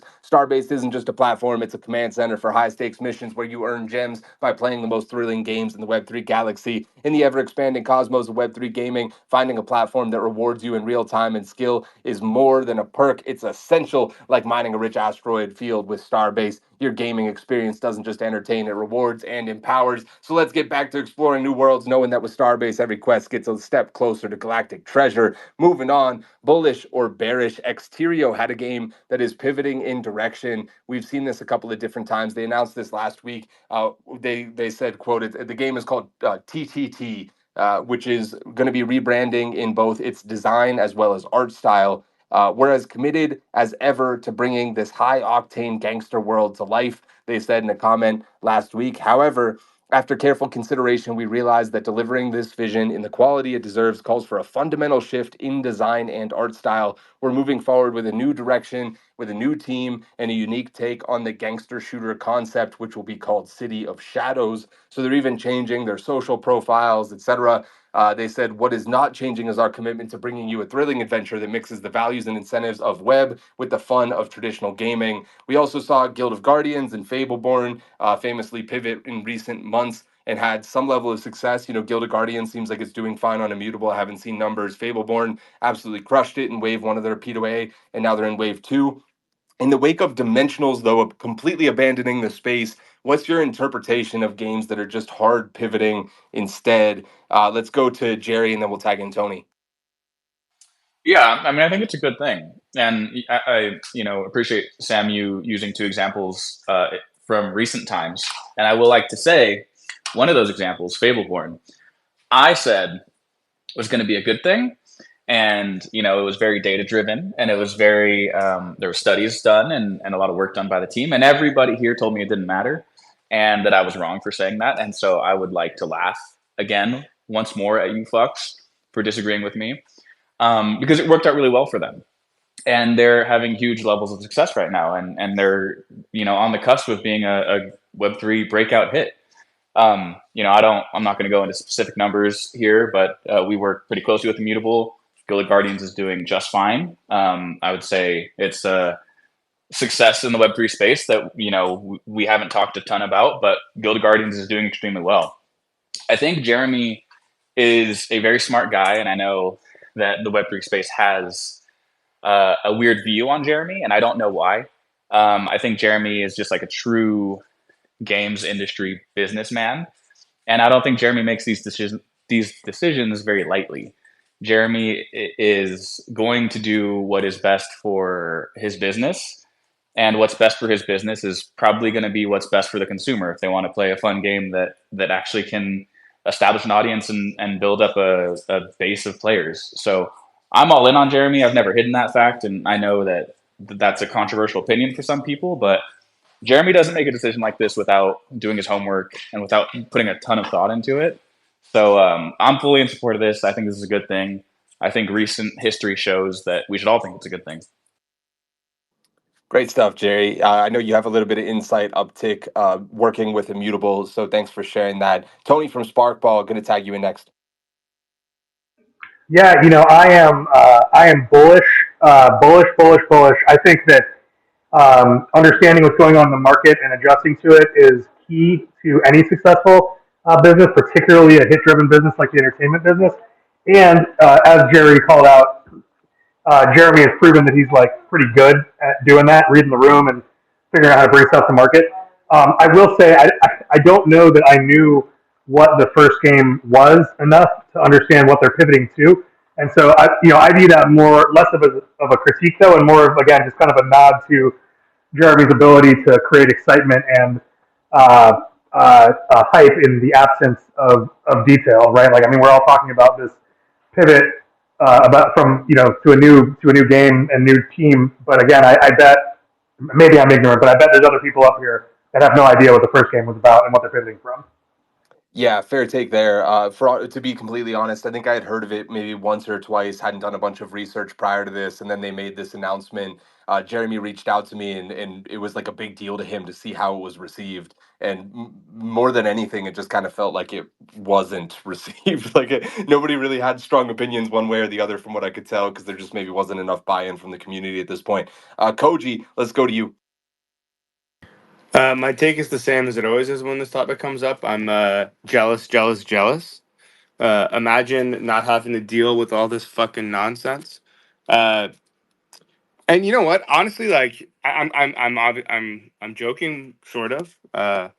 But I think that you look at some of these games, like I'm seeing traditional streamers that YouTube vlogs or whatever that I watch on gaming cover things like dimensionals and whatever. Like uh, I- if it makes sense for the business, I mean, whatever, you gotta do whatever you can do to make it succeed. And if the Web3 stuff isn't working, shoehorning it in for the sake of what trying to make this fucking thing work doesn't really make sense if it's going to sink you in the end. Uh, I think parallel and all the stuff we're doing, we're way too tied into ever do anything like that. And I think it's like fundamental to our game design at this point. I was just in a meeting prior to this spaces and talking about how to sync as much a prime as possible. And I'm just like, what the fuck have I become? But it truly is like, uh, either you gotta like design it in the core game, or uh, you know maybe this space isn't for you. I don't think that I don't blame anybody for going a different route, but I just think that like I don't think this is a, not to have a Sinjin and Jonah moment here with you, Koji. I don't think they're pivoting away from Web3. I think they're just pivoting like art and game direction style, but I don't think Web3 is going anywhere. Yeah, I think they explicitly stated that like Web3 community and gaming and tech is still like fundamentally a part of their plan. oh I must have misread all that then because yeah, anyway, okay, so there you go. Well, then I guess I'm not as jealous, and they're just as fucked as the rest of us. Along the lines of what Jerry just said there, Andy.eth said every time I watch Sinjin and Jonah go back and forth, it's like I'm watching a political primary in the States. Yes, unfortunately, that is true. Yeah, but one's against that kid who's never been to fucking Asia and the guy who's been in fucking Asia and worked for fucking governments. What the fuck? That's so fucking unreal, fucking ego. I usually don't get fucking upset. I try to be my fucking age, but that's fucking unreal. That's fucking unreal. It's like a fucking kindergarten kid telling a fucking pro NFL player how to play fucking hockey. I love you, Sinjin. AI from Soulbound. We went to a lot of sports there, Sinjin. That was great. If you would have gotten lacrosse or cribbage in there, I think it would have been international. I shot a 6 handicap during my vice presidency, if that's relevant. AI from Soulbound, what's your take on Xterio's game pivoting their game design this dramatically, their branding, their name, their Twitter account, everything from the ground up? but still staying in Web3, still staying committed to Xterio? Look, so pivots are not uncommon in the startup space, and basically all Web3 games are scrappy startups. And generally, a complete pivot can be seen as quite a bearish signal. It suggests previous strategies and directions were not working. However, like if the pivot is based on these new insights or better alignment with the potential market, it could be very bullish. The ability to recognize when something isn't working and realigning it to make it takes maturity and guts, right?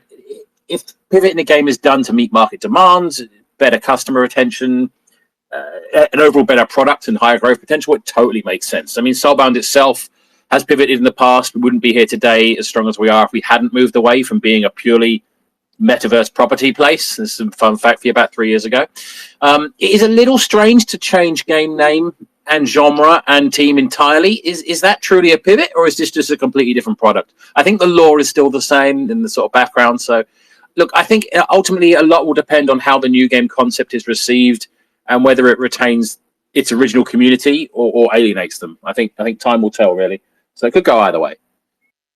Yeah, great, well-rounded take. I think so often, especially in Web3, it's easy for us to think that rebrands are like a doomsday signal that it's completely fucked. And in Web2, I remember watching or listening to a podcast from the Voodoo guys, which are one of the biggest mobile game operators in the world, and they were like, "Yeah, I think we have like 1,000 concepts a year, and we pick like 5 that we actually end up committing fully to, getting to the point where we release and go into live ops and all that stuff. Like they kill tons and tons and tons of concepts." So, maybe they just jumped the gun and stuck with and picked one on the onset that ended up not really being sticky enough and monetizable enough to actually be able to convert. I see Matthew Buxton hitting some emojis. Over to you, Matt. Yeah, so I think, pivots in games, we actually in Web2, we make entire fake companies to test games. We did that at King. We did that at even a smaller company like Mag Interactive. We actually made a company that got a successful game, and we were like, shit, it's a successful game, because we need to kill that then company and take it to the main brand. And they will happily murder a game as they did at King with earning 250K a day because it wasn't quote unquote from Sebastian King money. Like the thing is, yeah, there's a great take from Soulbound. We are scrappy startups, and sometimes you actually need to. There's not a lot of money going around in the space, but there is a lot of hope that will change relatively soon in the future. I've seen a lot of hope, but also a lot of realism that there isn't any liquidity right now.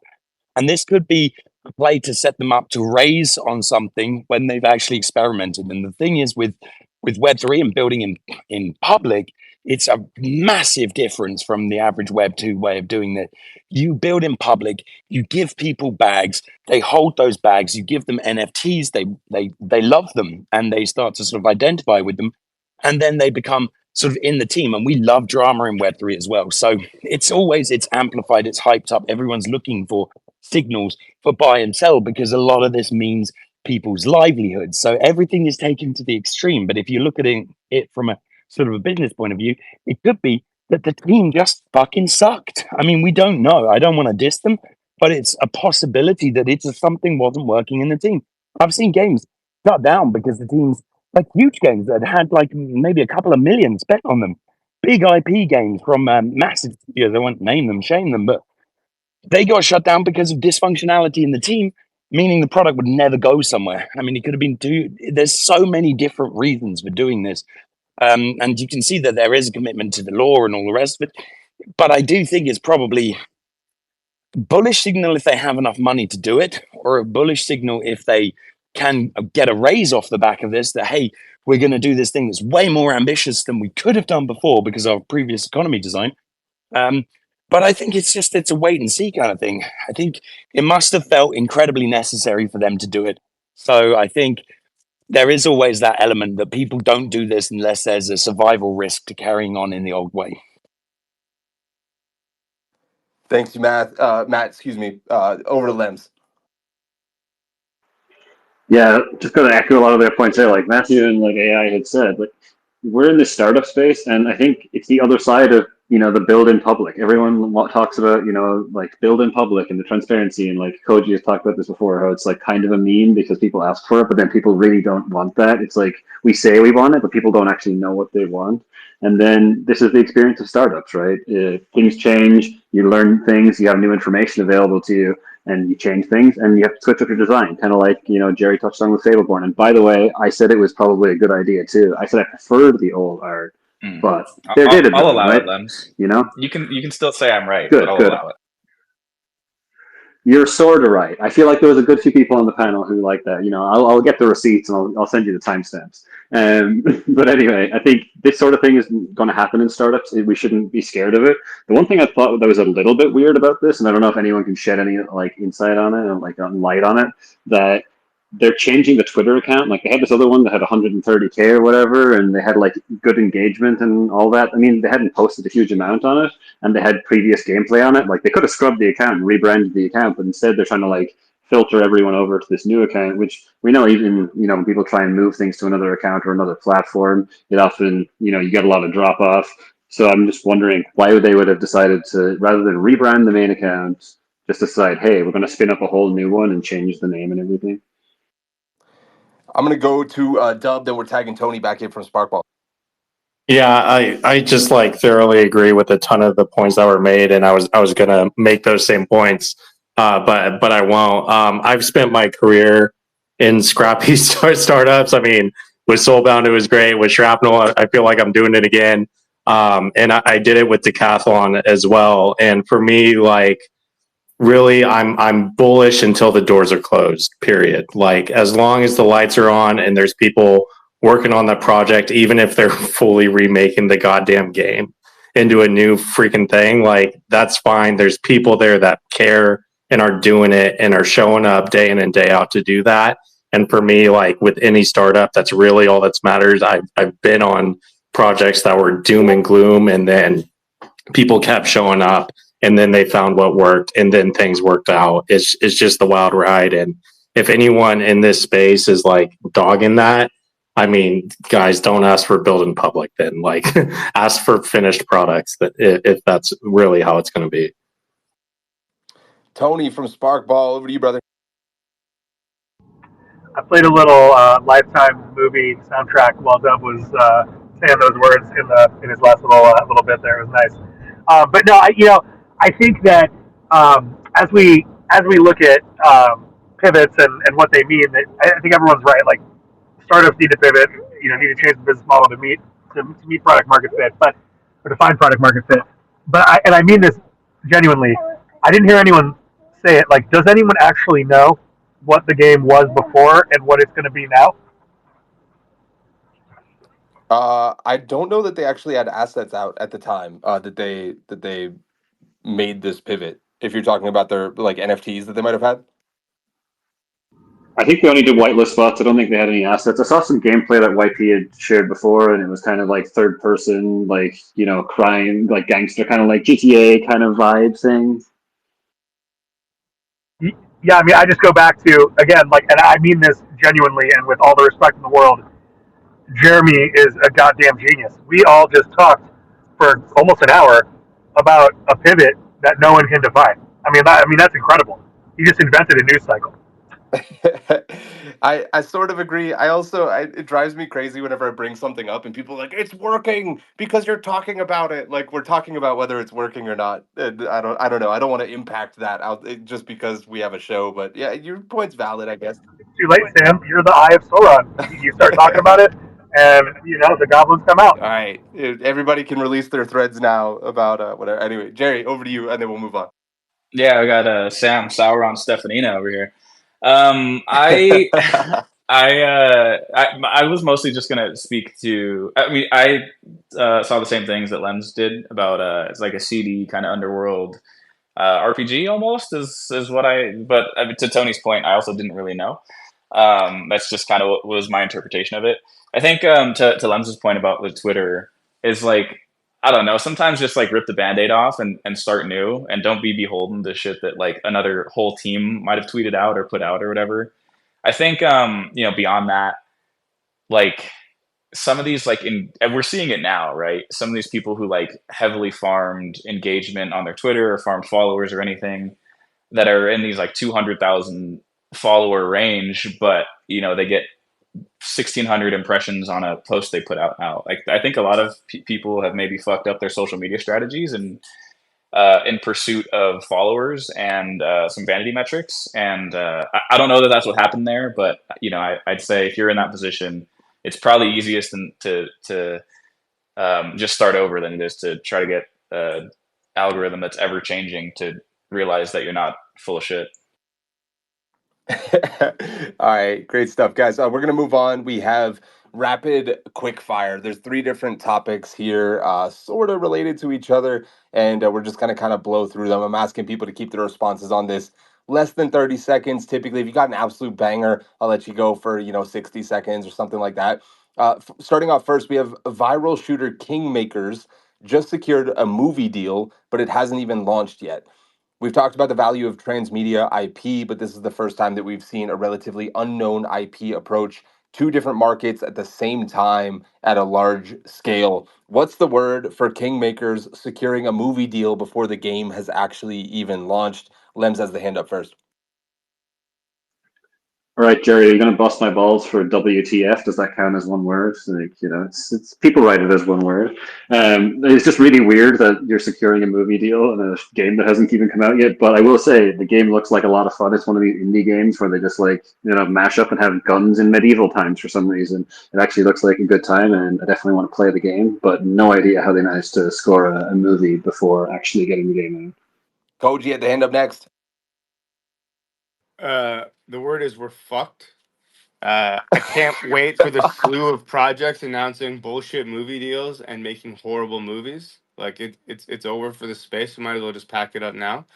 But also, I'm again just incredibly jealous because nothing would make me happier than to see Parallel on the big screen, and the fact that you can do that without having a game that people can play just means that I fucked up once again. I should have just I don't know, sat here and shouted my story a little bit louder or something. But good for them. I think the word is actually like incredible. If you can do it in this day and age, even though the sort of entertainment industry is so fucking saturated, if people care enough about it, like it's gonna make this. If the movie's even remotely good, it's gonna make selling this game insanely easy. So yeah, it's just I'm just seething with jealousy. That's like 3 out of 4 topics every Gamified is just Koji seething with jealousy. Stardust, Wills, over to you, man. I'm going to use the same word twice, and it's going to be Fallout, because this is the Fallout from Fallout doing well. And I think that this is like as I forget if it was Koji or Lems, but this is the beginning of a big push. Everyone's going to start doing a Netflix, Amazon miniseries to pump marketing. And hey, I mean the partnerships team at Kingmakers is doing crazy things. So massive props to them.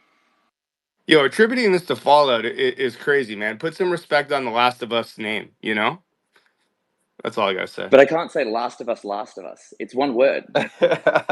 Yeah, Fallout was Damn. actually a banger. He wins this round for sure. Katie Bettner joining us from the audience. Katie, what's the word for this one? Look, when I heard you talk about how somebody has a quote unquote movie deal for a game that wasn't out, I was like, oh no. I was quiet when you guys were talking about somebody pivoting their entire IP. I was quiet when you guys were talking about whether or not somebody should rage quit a thing. But look, if you think that there are games that get thrown on the cutting room floor, then you haven't spent much time in the film industry, because I have like 78 movie deals like in my pocket, and not a one of them is going to be worth jack shit. I mean, that's not true. There's like 2 or 3 of them that actually got made, and they might actually do something. So that's not totally true. I'm being a little bit effusive, but getting a quote unquote movie deal can be as easy as signing a shopping agreement for $1 that gives a producer the right to shop around a specific IP to try and get somebody to sign an actual deal to develop it. Now, I don't know anything about this. I really have been like truly we're like on family vacation. And I've been in the middle of stuff that we're trying to release soon. But I'm going to go read up on it and I will return and report for you guys because I got to see this. I got to see this. All right, let's see it. I appreciate you weighing in with that experience. I was excited to get your take whenever you came up. Please stick around for the other two that we have coming up as well. Let's go to Jerry. Yeah, is this what's the word or is this rapid quickfire, Sam? Why is everybody doing a word? Yeah, well, it's both. It's a quick fire. Oh. You give me the word, and then you can elaborate for like 25 seconds. Gotcha. Word multiverse, right? I think that's what I that's what I think when I see fucking medieval knights getting run over by a pickup truck, right? And I think that just style of movie has been super hot, where like shit is very like esoteric and non-linear and random, and I think that could like do extremely well in a movie. The other thing we always bitch about on this panel, because we're all like boomers, is the fact that there's no new IPs that come out. And I think something like this is what you're going to see a lot of games start to do. We kind of talked about Monopoly Go last week and how we felt like Scopely probably got to look at the game, right? I think if you're a film studio and you're looking to do more transmedia stuff and you get an early look at a game that has had some viral success with like their cinematic trailers released and is tracking to maybe do pretty well upon release, you try to lock somebody down early and then build something off that. So, obviously I don't know shit about the film industry, but I would assume that maybe happened here. And a game looks kind of cool, and I think a movie could either be great or it could be absolutely terrible. And I would raise all of you The Last of Us and Fallout with the Super Mario movie in the 80s. Rip that movie. I actually might make myself watch that on stream tomorrow as a punishment because of how much it hurt me. Yo, I'll watch it with you, man. John Leguizamo is the only Luigi in my heart. All right, man. It's a date. I'll see you there. Matthew Buxton, over to you. I was going to say how, but then Katie explained it really, really well. And Katie, can you please tell me how to get a movie deal? It would be amazing, even if it's just a random shopping thing. It's just incredibly confusing to me, and I would love to find out more about it. Dub with the last word before we move on. Oh, sorry, I see Soulbound's hand up as well.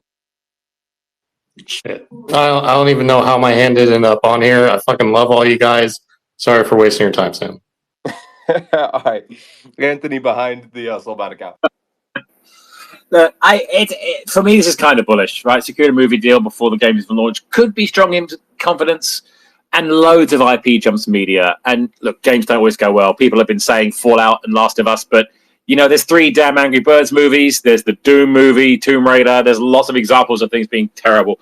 It could be movie first, game second, kind of test the waters, putting out anywhere. I mean, look, The Expanse started as a board game before pivoting to become a great TV show to focus back on pivoting again, because its lore grew out of scope, and it could be the case with this too.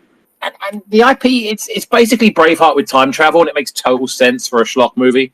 I just wonder if the movie does better than the game, and everyone's like, oh yeah, there's this crap game with Web3 stuff that goes along with this movie that's kind of been fun. So I guess, again, it's another just sort of wait and see. Yeah, and sorry, I forgot my joke. I was going to say it's a good thing that Netflix is working on games and everything, because now both the movie and the game can go straight to Netflix after release. There it is. It was worth the wait, Dub. It was great work. All right, next up in quickfire, Black Myth Wukong is breaking Steam records with 2.2 million concurrent players at the same time. Holy shit. China has struggled to put out a global AAA hit as a region, but this clearly is a massive title that'll be seen as a success, and I'm seeing a lot of streamers call this the potential game of the year. My question for the panel, again, what's the word for Black Myth Wukong breaking records? Lems first again. I'm going to go with FOMO because I had not really heard of this game until a few weeks ago, and I heard people just getting really excited and hyped that it was coming out, and then I checked it out and was like, okay, this actually looks really cool and something that I would like to play. And then the explosive release of it and everyone just giving it so much praise just makes me really excited to actually jump in and play, and I got a lot of FOMO right now. Dub. One player narrative stories that make me excited to play games are finally back, and I can't freaking wait. I just hope they're not locked behind Elden Ring bosses all the time. Let's go. Koji. Yeah, incredible. I echo that. Bring back the one player game, please, because I'm old and I can't compete against you. I don't even know what generation you guys are, but yeah. Bro, these games are getting so ridiculously hard. I don't know if you can compete with them, even if we're not in the lobby. Let's go over to Will's from Stardust. Well, this is just the power of IPs and localized phenomenal IPs. Like the Journey to the West, it's a free IP just sitting out there, and someone made it into a Souls-like. When are we getting the Jesus of Nazareth Souls-like? Like that's gonna blow up. That's gonna blow Black Wukong out of the water. Come on, guys, let's get to work on this. Yeah, we could monetize the whole state of Utah pretty easily there. Sam, we got our next idea, buddy. And the Angel IP is Studios free. too.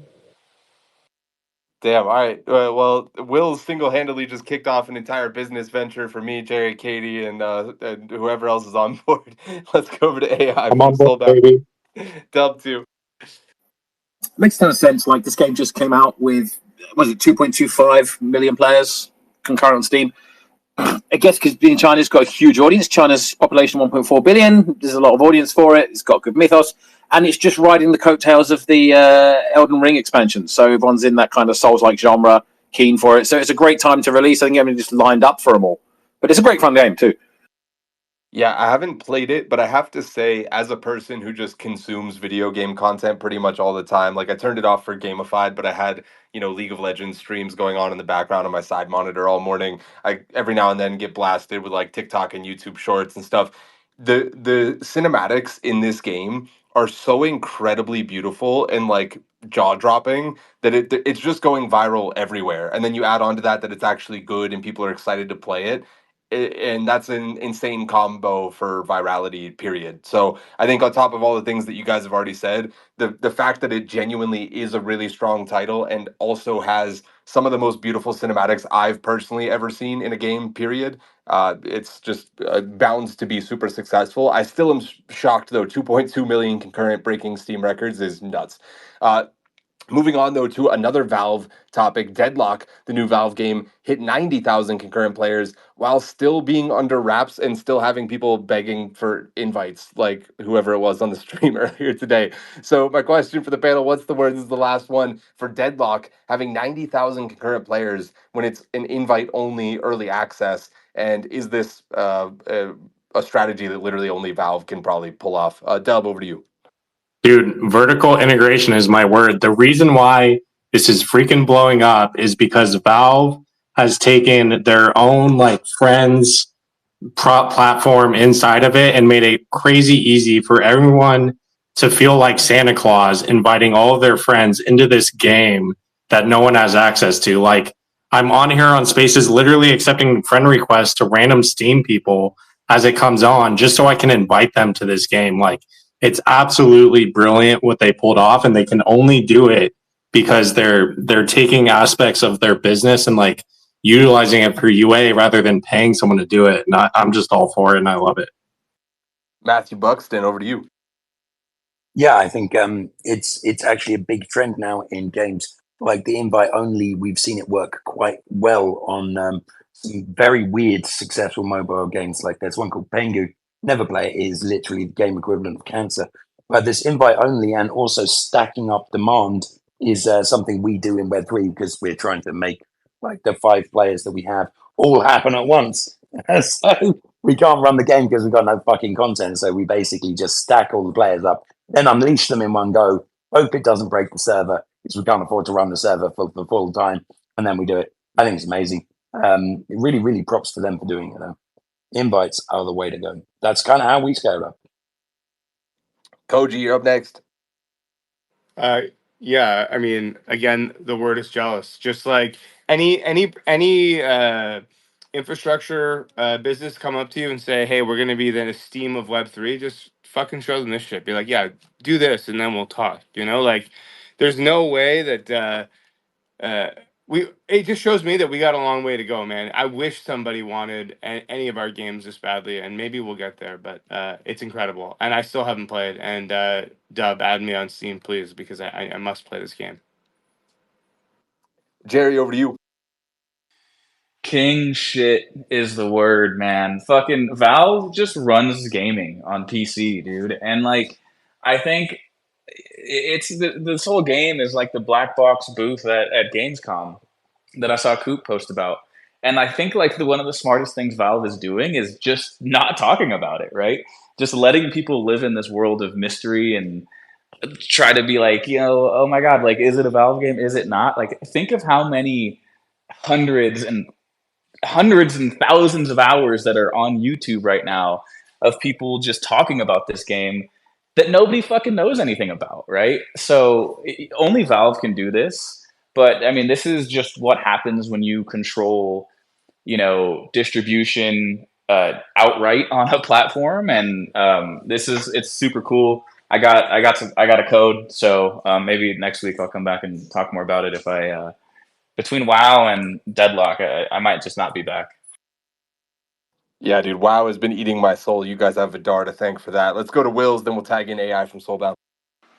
Yeah, word is brand. As Jerry said, it's a testament to like how committed people are to Steam and to Valve and how much they trust them, and they've built up that trust over like 20 years, 25 years. I'm not sure what the exact dates are. But what I will push back on what Jerry said is this isn't a black box. They get letting people in and to play the game, and they're allowing people to go through the hoops and ringers, I think that's the word, to go and get those codes and get into the game. Like I remember there was a leak like a few months ago, and I watched 45 minutes of footage on what exactly the game was. I understand what the game is, and they've been transparent with me. And that's more of that Valve brand honesty and integrity. Here's the game. What do you think? And I think that's just the way they go about it, and that's how you get 90K without saying anything. There it is. AI behind the Soulbound account. If someone mentioned trying to be the Steam of Web3, maybe Steam are going to be the Steam of Web3. This is a big deal, right? Valve's ability to pull such numbers pre-launch is just ridiculous. It was a great point earlier someone made about the exclusivity play and the virality of sharing access. This is a real Web3 tactic that we will use ourselves. Massive FOMO with the codes. I think for Web3 developers, it's a strong really reminder about that community engagement and hype building are crucial in the space when we don't have the big marketing dollars of these guys. And the fact that this game basically launched out of nowhere and now everyone's talking about it is a real testament to how they've done it. I think it also still highlights how Web2 companies with their money still dominate the space when it comes to player numbers and access, rather than something that we Web3 guys need to really aim for. It's also worth noting that with Dota, Team Fortress, Portal, Half-Life, Counter-Strike, Valve haven't had a new IP in like 12 years, I think, something like that. So it's good that they're going all in on this. Yeah, it's about fucking time. I'll just say that. Valve has been just absolutely, I don't know, the most patient Buddhist monk on planet Earth whenever it comes to just releasing new titles. It drives me crazy. Lems and then Jerry. Yeah, I'm gonna just say that I've seen a bunch of people talking about Deadlock on Twitter, where people thought it was a Web3 game. So I'm just here to perpetuate the rumor and just like have people think it's a Web3 game. So yeah, guys, you hear Valve are now coming into Web3 and they're starting with Deadlock. Valve and Sony in the same week, guys. Oh my God, Jerry, over to you. Yeah, I go back and forth on this opinion a lot, and I change my mind on this. I think like week to week, but I never know if building in public is the right thing or the wrong thing. And I will say that like what Valve is doing with Deadlock is like the Web3 dream, right? Like they're putting shit out there and they're letting 90,000 people at a time play it, and then they're taking feedback on that and actually like changing the game. Like they're doing updates on this like every 2 weeks, which is fucking amazing. And that's what every Web3 studio and project wants to be doing, but just doesn't have the manpower to. And it's like really frustrating to see somebody do it and like have it not be a Web3 title. But that's what happens when you have like the amount of resources that these guys have, right? Instead we get the Walmart version of this, where it's like instead of every 2 weeks, it's every couple months or whatever. And I think this is just maybe my case of building in public is a good thing, but I think we're in Web3. We've traditionally just done that. We started that process a little too early, and I think it's the right thing to do, and you should build in public, but just wait a little bit, right? Don't release stuff as soon as you can, because you're just setting yourself up for a losing game. Yeah, it's a great take, man. Honestly, I think we've seen a lot of organizations rush builds out, and then they suffer from how expensive and time consuming on a developer team doing live ops actually is.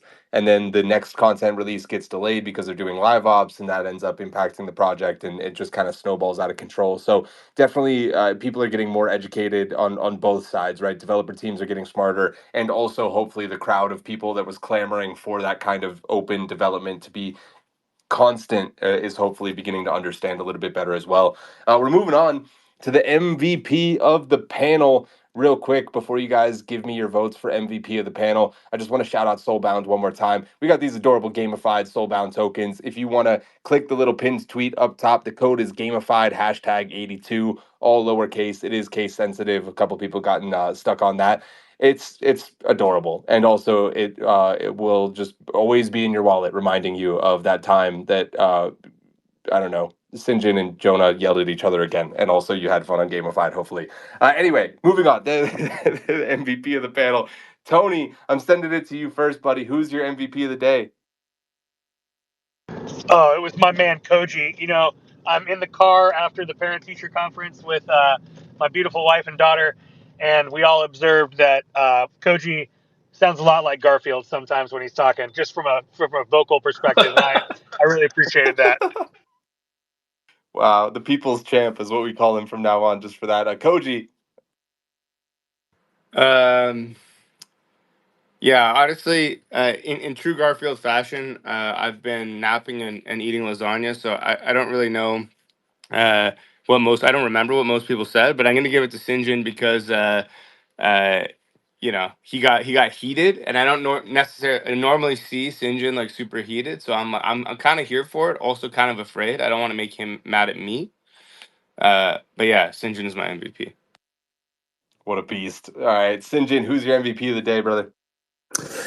It's Matthew, because if you listen to what he's really saying, there were a lot of gems there, and I think that not the loudest voice should always get, or the longest voice should always get the MVP.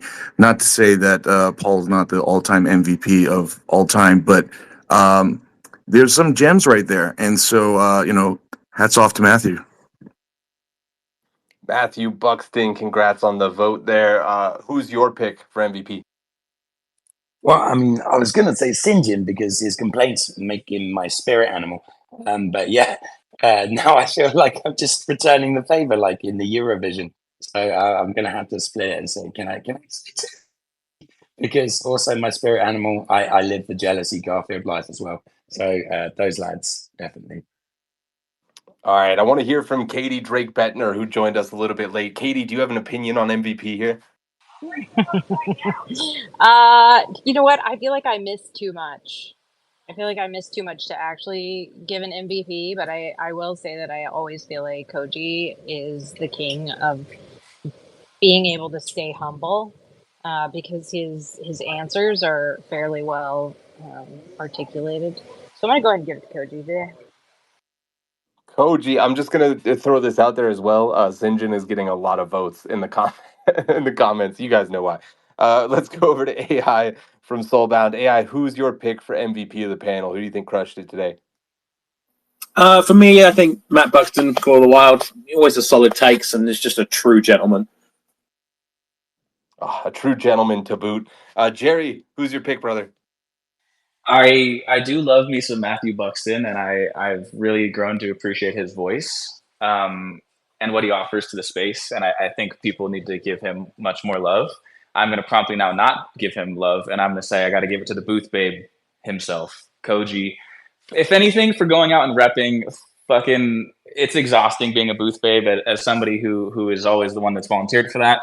At every job I've been at that's done a booth, it sucks, and it's a lot of fun in a lot of ways, but it's exhausting. And I'm happy that we have somebody in the Web3 space who goes out and represents us so well. The booth, babe. All right, Wills, over to you, brother. Who's your pick? Yeah, I think Sinjin hit the nail on the head. It's got to be Matty V. I had the pleasure of meeting him in person at Gamescom, and all of the energy that you hear over the mic only multiplies in person. Man's got a lot of great ideas. Yeah, Matthew, a recent addition to the spaces, but man, I've been just hitting him up to come on Simplified and Gamified because he's always available and he always comes with the hot takes and the opinions. That's all you got to do if you want to come on these shows. You got to have an opinion, for fuck's sake. So, Shrapnel, Dub, what's your MVP of the day, brother? Well, I got a fucking opinion, Sam. I think this whole booth babe stuff is bullshit, and it's easy being a booth babe because I've been there and I've done that, and I did that in sporting goods too, babe. So don't even worry about it. Sinjin, you're my MVP because you've been on a goddamn roller coaster of a day, and my God, I hope this brings you back to the peak. Yeehaw. Well, that means I believe. Well, Lems, can we get the total, brother? You're counting, right? I'm tracking it. I'm tracking it. We got like 3 for Sinjin, 3 for Koji, and do we have 3 for Matt as well? Is it literally a 3-way tie? I think right now, which is no, there's 4 for Koji. Koji takes This would have been it. I can't It do would have been math. Animosita's second threesome. Yeah, like I was gonna, vote for Jonah just to, watch the world burn, but I'll go with. I wanted to say a shout out though for Wills because that comment on Fallout kind of took the cake for the whole show of being like Fallout is the word. So I'll give a hat tip for that one there. But Koji takes the MVP. All right, Koji, you get 60 seconds of FaceTime. I'm going to give an honorary 30 seconds to Matthew and Sinjin because we have a little bit extra time in the show. Koji, the booth babe himself. What do you want to talk about, bud? Yo, 60 seconds is not enough to tell everybody to watch Sam's 24-hour fucking stream. Watch him do all that crazy shit, like watch Super Mario Brothers or whatever the fuck he said he was gonna do. Again, I got a Garfield-esque mentality today, especially. I'm like extra tired because of all the time zone switching, so I don't remember all the things that Sam said he was gonna do. Also, yeah, I don't know, like play my game, play everybody else's game that's on here.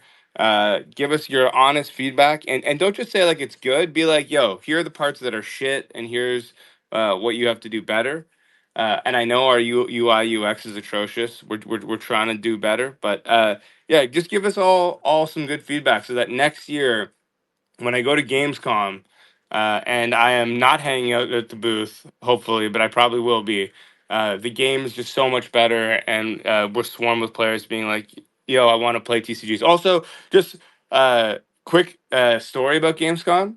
Nothing is more divisive than a TCG. You tell somebody, "Hey, it's a trading card game," and they immediately walk away from the booth, or they run to the computer and start playing, and there's literally no in between, like none. Yeah, maybe the next game won't be such a genre play. Anyway, yeah, I think that's probably more than 60 seconds, but watch Sam do his fucking thing for 24 hours. Thanks, bud. A little bit more information on that in just a second. Let's go to Matthew Buxton. 30 seconds of FaceTime, big dog. Oh, thanks, man. And my voice is just about to go. I just want to say that it's banger takes. Really fucking appreciate that, and really amazed that Sam's kicking ass, and everyone's just wanting to see this succeed. And I'm betting, and my fear is that one day Sam, instead of doing this lovely intros, I've seen the dark side today. He's going to do 30-second roast for everyone for an intro, and that would be fucking amazing. That everyone just gets roasted in the intros, and I want to live to see that day. Anyway, play the game, la la la la la, buy the shit. Hearts on sale, yeah, go. Well, I'll plug it a little bit. Matthew has had a game live, Call of the Void, on iOS and Android, I believe. And he also gave us 6 Void Hearts NFTs that we're going to be giving away to people who donate certain amounts at certain times, or people that basically will be like, for this hour, anybody that donates $50 is like in a raffle to be able to get one of these Void Hearts. So I'm trying to give a bunch of cool stuff back to people that are donating tomorrow on stream. Thank you guys so much for plugging that. Sinjin, 30 seconds, brother. Yeah, I just want to give my thanks to you and Gamified because it's one of the panels that I come on religiously. And the reason why is, as a founder, there are so many things that are going on, and the social media stuff it's difficult. I mean, we debate, we talk, and we don't really know each other in real life. Sometimes, I mean, I've made some really great friends here and stuff, and we want to share what we know, and we want to share in a space where we can have a discussion and talk. There's a lot of expertise that we come in here with. Katie with her background, and a lot of game developer background, and here, and Tony and Koji, and then Jerry's like always hitting it. The Avalanche team is fantastic. Soulbound's been in the industry right from the beginning. Dub, who doesn't love Dub, and Lems and Wolves Down and stuff like that. So I want to give a shout out to that because it's a time where I can, and I think Paul will agree with me, where we can just talk and just enjoy ourselves. And so thank you guys very much for that. Oh man, everybody has to stop using their FaceTime to just plug my stuff. That feels weird, but I really, really appreciate it. Sinjin, of course, you could play My Angry Yakuza Girlfriend. Recently migrated to Zai. They have an airdrop campaign coming up in the near future, so make sure you guys are checking that out. And of course, it's time to tip our hats to the real MVP here, Avalanche, the official blockchain of Gamified. Avalanche is quietly revolutionizing the game world like Gandalf of blockchain, making sure every developer gets to say, "You shall not pass" to bad code. And they're not just changing it in the West, they're dominating the East with huge animes, games, and celebrities being onboarded into Web3, like Solo Leveling, T1, and Faker. So here's to Avalanche, the blockchain that's cooler than a chest full of rare loot. Until next time, keep your consoles charged and your blockchains Avalanche powered.